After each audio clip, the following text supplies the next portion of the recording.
నీలజీమూతంబులీలనక్షేపించి నల్లటి మబ్బెలా ఉంటుందో అంతకన్నా నల్లగా కనపడుతోంది ఓ ఇల్లు, అది వాడికి సంతోషం. అలాంటి రంగు వేసుకున్నాడు ఆ ఇంటికి, లేదా అటువంటి రంగులో ఉన్న పదార్థాలతో కట్టుకున్నాడు. ఎవడి మానసిక బుద్ధిని బట్టి వాడి ఇంటి రంగు. అదిగో ఆ నల్లటి రంగుందే ఇల్లు, ఆ ఇల్లు మా అన్నయ్యది. వాడి పేరు హిడింబుడు, వాడు రాక్షసుడు. అమ్మ నేను ఆయన చెల్లెల్ని అంటే ఏమిటి, నేను రాక్షసిని, కామరూపమును ధరించాను అని వేరే చెప్పాలా, నేను రాక్షసిని. ఆతండు వెలయ మీకు రోయక అహితంబు సేయనన్ పంచిన చనుదించి, మీరందరూ పడుకుని ఉండగా వాడు చూశాడమ్మా. చూసి మీకు అహితంబు చేయ, మీకు అపకారం చెయ్యాలని, అశుభం చెయ్యాలని, అంటే మిమ్మల్ని తినేద్దామని నన్ను పంపించాడు. ఆమె ఏమీ కాపట్యం లేకుండా, దాపరికం లేకుండా మాట్లాడుతోంది. ఆదరించగలిగిన పెద్ద బుద్ధి కుంతీదేవి. నిష్కాపట్యంతో మాట్లాడగలిగినటువంటి మంచి బుద్ధి హిడింబది. రాక్షస స్త్రీ అయితే ఏమిటండి, రాక్షసుల్లో ప్రహ్లాదుడు పుట్ల, మహాభారతంలో మెరుపులు వీళ్ళందరూ. ఎంత నిష్కాపట్యంతో మాట్లాడుతోందో చూడండి. ఆమెకు అప్పుడు కూడా బుద్ధి మారచ్చు, ఏమో అన్నయ్యని చంపేస్తున్నారు, రేపొద్దున వీళ్ళందరూ కలిసి నన్ను మట్టు పెట్టేస్తారేమో, ఎందుకు వచ్చిందని నిజరూపం దాల్చి పారిపోవచ్చు, అంతర్ధానం అయిపోవచ్చు. కానీ ఆమె ధృతితో ఎలా వచ్చిందో అలాగే నిలబడింది, అబద్ధం ఆడలేదు. నన్ను పంపాడు మీకు అశుభం చెయ్యమని, కానీ అమ్మా నేను వచ్చిన తరువాత ఏను మీ తనయునందు పతిబుద్ధి దాల్చి, ఇది పద్యానికంతటికీ కూడా సారవంతమైన మాట. కేవలము నేను మీ యొక్క పిల్లవాని యందు కామోపహతురాలనయ్యాను, లేదా కామోద్దీపనమును పొందాను అని అనలేదు. ఆయన యందు పతిబుద్ధి పొందాను. పతిబుద్ధి పొందాను అన్న మాటకు అర్థం ఏమిటంటే, ఇక ఈ జన్మకు నాకు ఆయనే భర్త అని మానసికంగా నేను నిశ్చయించేసుకున్నాను. ఇప్పుడు మీరు కాదంటారా, ఒకసారి మానసికంగా ఒకరిని భర్త అని భావన చేసిన నేను వేరొకరిని భర్తగా భావన చెయ్యడం మానసికమైన దిగజారుడుతనం కదూ. కాబట్టి మీరు పెద్ద మనసుతో ఆలోచించండి. నేను రాక్షస స్త్రీనే, కానీ నా మనస్సు బంగారం సుమా, నా మనసు మంచిది సుమా. అమ్మ మీరు ఆదరించదగిన దానిని సుమా, సాటి ఆడదాన్ని సుమా.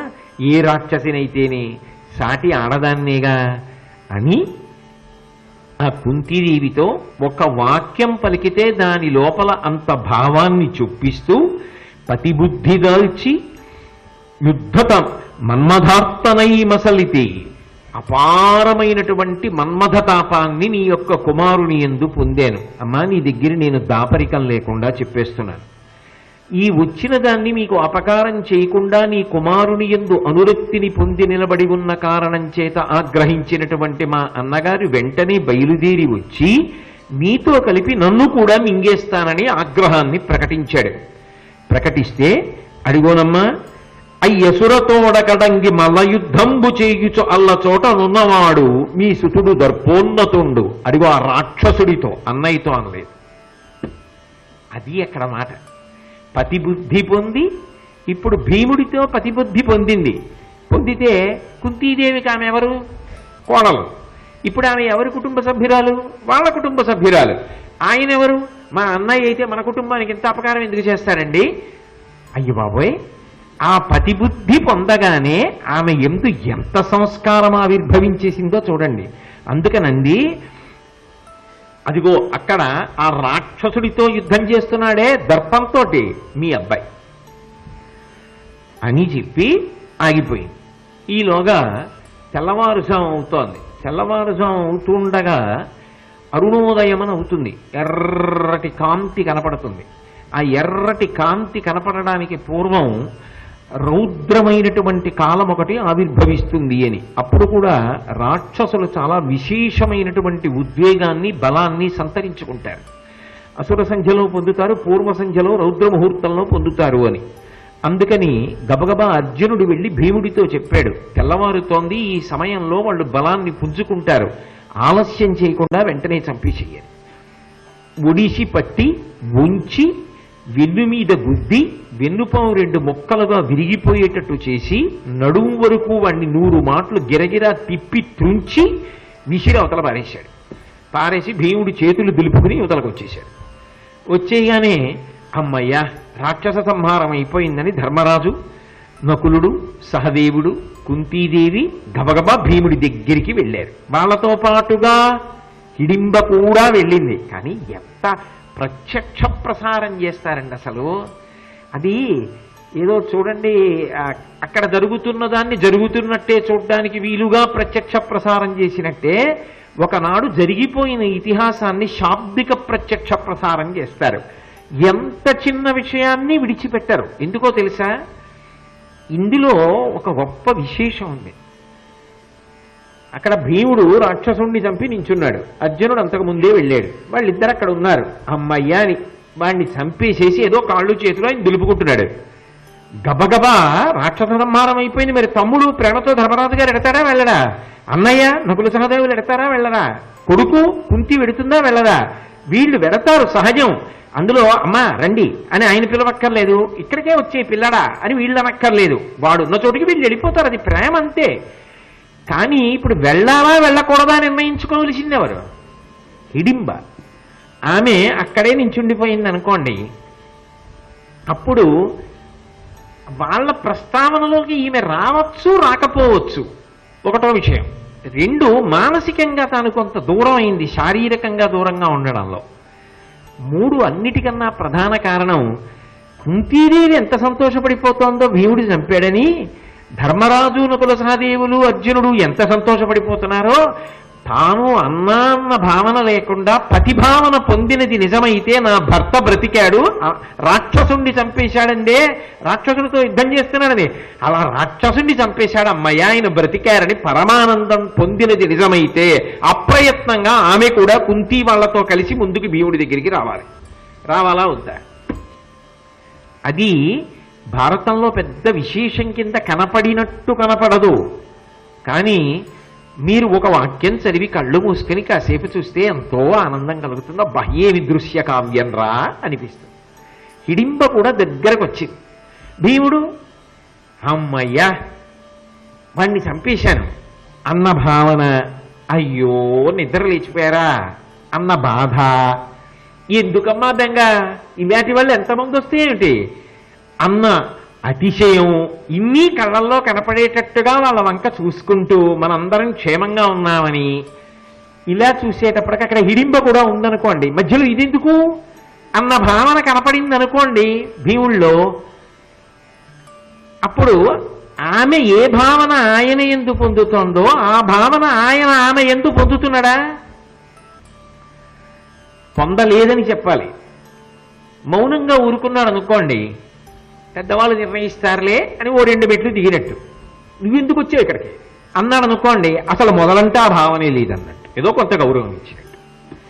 అక్కడ దానికి తగిన మాట పడడంలో ఆగిపోయింది అనుకోండి, ఎక్కడైనా వదిలేశారనుకోండి, అది చాలా చిన్న విషయంలా కనపడుతుంది. కానీ అసలు కథా గమనంలో అది చాలా పెద్ద విషయం, సహజత్వానికి అత్యంత దగ్గర విషయం. అవునా కాదా? నేను 10 మాటలు చెప్పక్కర్లేదు, మీకు సన్నివేశం అర్థమైంది కదా. ఇప్పుడు దగ్గరికి హిడింబ వచ్చింది. భీముడు ఏమంటాడు అన్నదాన్ని బట్టి భీముని యొక్క హృదయం హిడింబ పట్ల ఎలా ఉందన్నది అర్థమవుతుంది. భీముని హృదయం హిడింబ పట్ల ఎలా ఉన్నదన్నది అర్థం అవ్వడం ఒక ఎత్తు. అప్పుడు పెద్దరికం అంటే కుంతి ధర్మరాజు ఏం మాట్లాడాలి అన్నది ఒక ఎత్తు. అసలు అప్పుడు మీరు కాసేపు భారతం చదవడం ఆపేసి నేనే ధర్మరాజు అయితే ఏం మాట్లాడతా, నేనే కుంతి అయితే ఏం మాట్లాడతా, నేను భీముడు అయితే ఏం మాట్లాడతా అని ఆలోచిస్తే ఎక్కడో అక్కడ బోా స్థాయిలో మనం ఎక్కడ నిలబడగలం అనిపిస్తుంది. ఎక్కడో ఓ దారుడు మాట అనేసుకుంటాం మనసులో. కానీ గమ్మత్తు ఎక్కడంటే తన వారన్న వారందరినీ సంతోషంగా చూశాడు, వాళ్ళతో ఏం మాట్లాడాల. కొన్నిసార్లు మౌనముగా మనసు పాడినటువంటిది గొప్ప వేణుగానమై ఉంటుంది. అందులోనే అన్ని భావాలు ఉంటాయి. అందులో ఇంకా మళ్ళీ నోటితో చెప్పవలసిన అవసరం ఉండదు.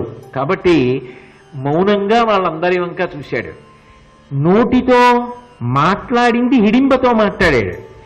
అది ప్రేమ కాదు. ఏమన్నాడో తెలుసా? నువ్వెందుకు వచ్చావు ఇక్కడికి, మీ అన్నయ్యతో పాటు నువ్వు చావు అన్నాడు. ఎంత పరుషమైన మాట అది. సాధారణంగా ఆ మాట వాడాలి అంటే మనసులో చాలా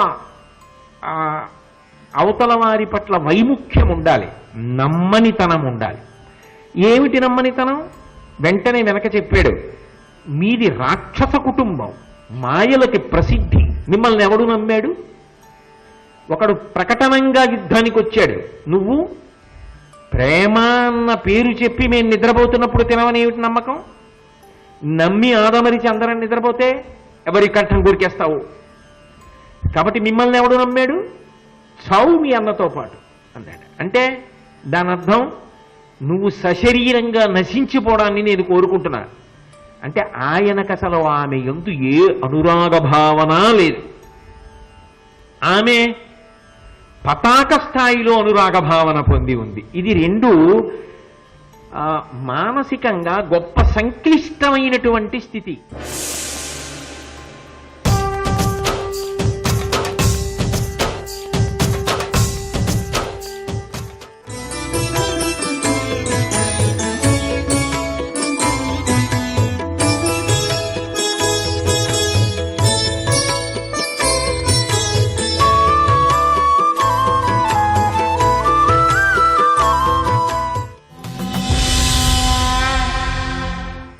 మీది రాక్షస కుటుంబం, మాయలకి ప్రసిద్ధి, మిమ్మల్ని ఎవడు నమ్మాడు?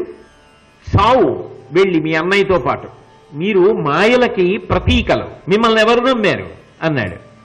వెంటనే జోక్యం చేసుకున్నవాడు ఎవరు అంటే ధర్మరాజు గారు జోక్యం చేసుకున్నాడు. ఆయనని కదిపారనుకోండి, వీణ తీగని ఎక్కడ మీటండి? వీణ తీగగానే మోగుతుంది. అలా ధర్మరాజు గారిని ఏ సన్నివేశంలో కదపండి, ధర్మం మాట్లాడతారు.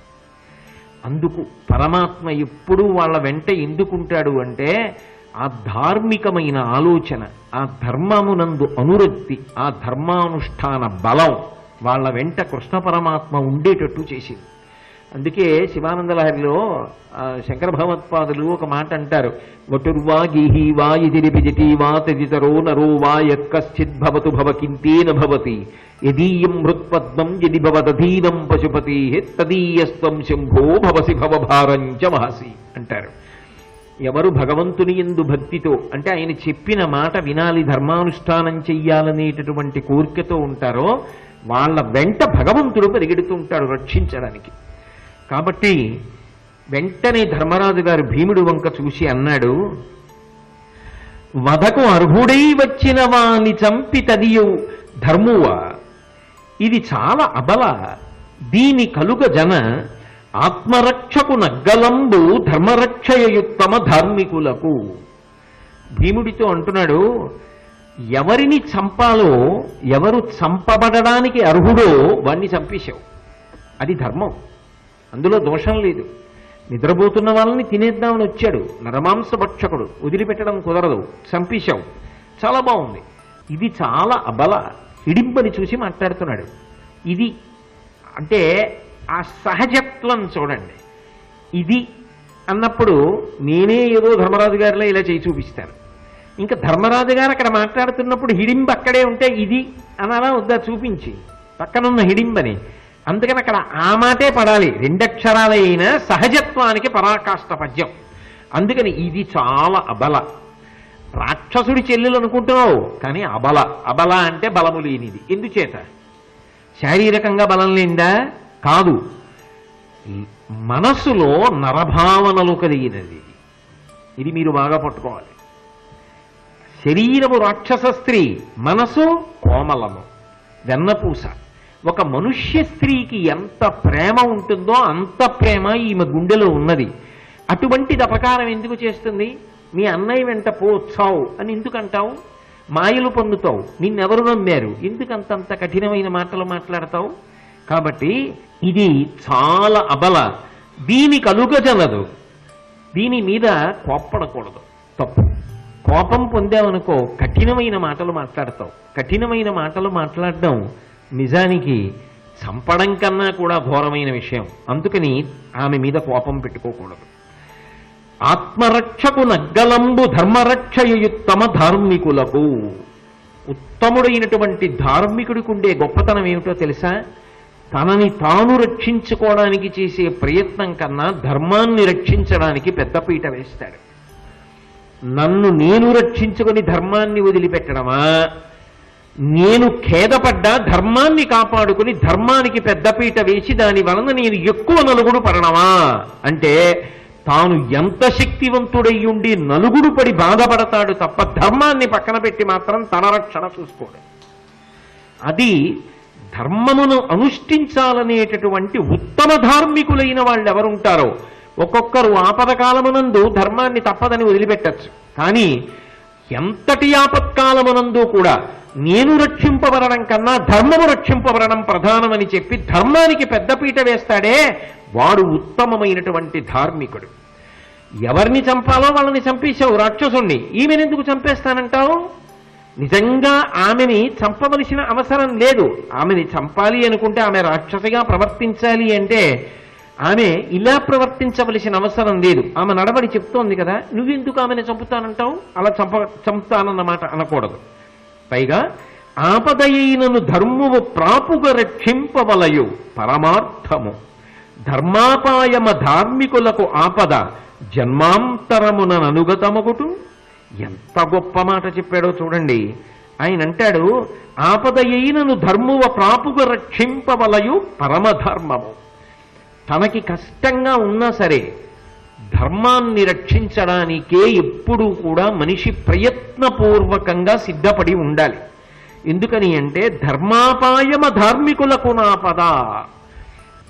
ధర్మమునకు ఆపద వస్తే, ధర్మమునకు ఏదైనా ఇబ్బంది కలిగితే దాని వలన ఎవరికి ఆపద వస్తుంది అంటే ధర్మాత్ములకు ఆపద వస్తుంది. అందుకే అధర్మం పెచ్చు పెరిగిపోతోందనుకోండి, ఒక్కడు అధర్మాత్ముడై ధర్మాత్ములను బాధ పెడుతున్నాడు అనుకోండి, అది ధర్మాత్ముడికి అధర్మాత్ముడికి మధ్య జరుగుతున్న పోరు అని విపేక్షించడానికి ధర్మాత్ములకు అవకాశం లేదు.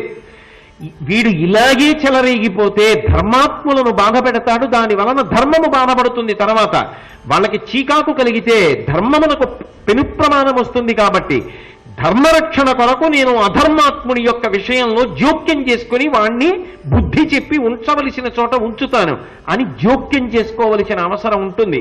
రెండు, తాను తన రక్షణ చూసుకోవడమా ధర్మరక్షణ చూడటమా అంటే తాను సంతోషంగా ఉండడం కాదు, ధర్మం సంతోషంగా ఉందా, ధర్మాన్ని రక్షిస్తున్నామా, ధర్మం కాపాడబడుతోందా, ఇది ప్రధానంగా చూసుకోవాలి. ఎందుకు చూసుకోవాలో తెలుసా? మనకే సంబంధం అంటావేమో, ఉన్నదొక సంబంధం. ఏమిటో తెలుసా? అది జన్మాంతరముననుగతమగుటన్. నువ్వు ఈ జన్మలో ఏం చేస్తున్నావో అది కదా వచ్చే జన్మలో నీకు సుఖదుఖములుగా వస్తోంది. ఈ జన్మలో ధర్మం గురించి నీకే పట్టింపు లేకపోతే వచ్చే జన్మలో భగవంతుడు నీకు ఏ కారణాన్ని అడ్డుపెట్టి సుఖాన్ని ఇవ్వాలి? ఈ జన్మలో ధర్మం గురించి నీకు ఏ పట్టింపు లేకుండా ధర్మం పాడైపోతున్నా, అధర్మాత్ముడు పెచ్చు పెరిగిపోతున్నా నువ్వు నిశ్శబ్దంగా ఊరుకుంటే అది నువ్వు చెయ్యకూడని పని, నాకు సంబంధించినది కాదు కదా అని ఉపేక్షించడానికి వీల్లేదు. ధర్మ సంరక్షణ కొరకు నువ్వు నిలబడవలసిందే. అలా నిలబడకపోతే ధర్మమునకు వైక్లభ్యం కలిగింది కాబట్టి దానికి నీవు కూడా బాధ్యుడవే కాబట్టి దానికి తగిన ఫలితాన్ని ఉత్తర జన్మలలో అనుభవించవలసి ఉంటుంది. అయ్య బాబోయ్, ఎంత ధర్మం చెప్తాడండి! నిద్రలో లేచి యుద్ధం చేస్తాడు ఒకడు, నిద్రలో లేచి గొప్ప ప్రశ్న వేస్తుంది ఒక ఆవిడ, నిద్రలో లేచి ధర్మం చెప్తాడు ఒక ఆయన. ఏమన్నదమ్ములు, ఏం కుటుంబం ఆ కుటుంబం అసలు. జన్మాంతరమునందు మన వెనక వచ్చేది ఏదైనా ఉంటే ఈ ధర్మాధర్మములే ఉసుమా. భీమసేన, తొందరపడుతున్నావు, అబల, ఆమె పట్ల అటువంటి భావన నీకు ఉండకూడదు.